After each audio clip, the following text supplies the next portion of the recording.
So it's the Samsung Galaxy A53 up against the Samsung Galaxy A52s 5G. The A53 might be a decent upgrade from the Galaxy A52, but when compared to the A52s 5G, it doesn't look like much of an upgrade. Actually, it struggles to measure up except in one key area. My name is Izzy and welcome to the channel. Now let's get started. This video is going to be pretty straightforward and probably short because the A52s 5G is pretty much the A52 on steroids, as it has a much better processor and higher screen refresh rate, and I've done a video comparing the A53 to the A52. You can check that video, which will be linked in the description. Yeah, I have two. They have the same color. This is the A52s 5G and this is the A52, so they're not the same devices. So today we're focusing on the A52s 5G versus the A53. Now for this video, I won't be dwelling on design differences, just more on the performance and feature differences between the Samsung Galaxy A53 and A52s 5G. First off, the Samsung Galaxy A53 costs slightly more than the A52s. They both support 5G, both with 120Hz screen refresh rate and also the same camera specifications. Where they differ mostly is in the design, which is minimal, and the processor. The Galaxy A53 is powered by Samsung's new Exynos 1280, while the A52s is powered by the Snapdragon 778G. The A52s is not officially available in the Nigerian market, but it recently started selling here, so when you purchase one, it will be without warranty. But the A53, since it is officially launched here, you'll get the full warranty benefits. With the A52s 5G, just like the A52, you get accessories like the charger, USB-C cable, and a protective casing.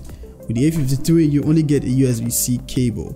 You also get the headphone jack on the A52s 5G, but that's gone on the Galaxy A53. Talk about paying more for less.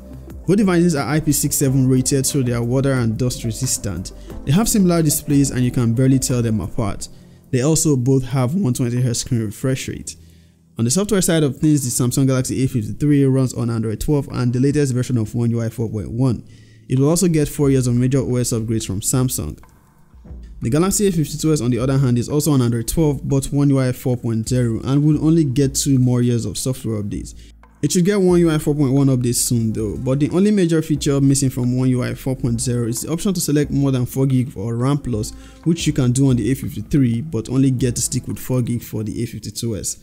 Performance is where it gets a bit interesting. The processor powering the A52s is the same processor I think is on the Galaxy A73, that is the Snapdragon 778G. It has significantly higher scores in benchmarks when compared to the Exynos 1280 on the Samsung Galaxy A53. That is the same processor likely powering the A73 this year. Tells you pretty much where it stands compared to the A53. In an app launch speed test though, they are actually on par, but I'd say when you take on certain apps that requires more power, the A52s will have the edge. Gaming for example. The Samsung Galaxy A53 lacks optimization, so it can only play most graphics demanding games at low or medium settings, but the A52s can play at higher graphics settings and performance is evidently better. The Exynos 1280 is pretty new, so hopefully with a couple of updates it will get better gaming performance as the processor is quite capable, but at the moment it holds nothing against the Snapdragon powered A52s as far as gaming is concerned. I think Samsung needs to do better with ensuring optimization for their new Exynos processors before their devices get released. The Exynos 2200 powered Galaxy S22 series also suffers the same fate when it comes to gaming. Now, while it looks like the Samsung Galaxy A52s is better in most areas, the A53 actually holds a couple of advantages. It has the bigger 5000 mAh battery capacity compared to the 4500 on the A52s 5G, so you can expect slightly better battery life on the A53. They both support the same 25 watts fast charging, but you need to actually get the 25 watts charger for both. But as we saw earlier, only the A52s comes with a 15 watts charger, which can get the job done in the meantime. Another area where you notice the Samsung Galaxy A53 has an advantage is in picture quality.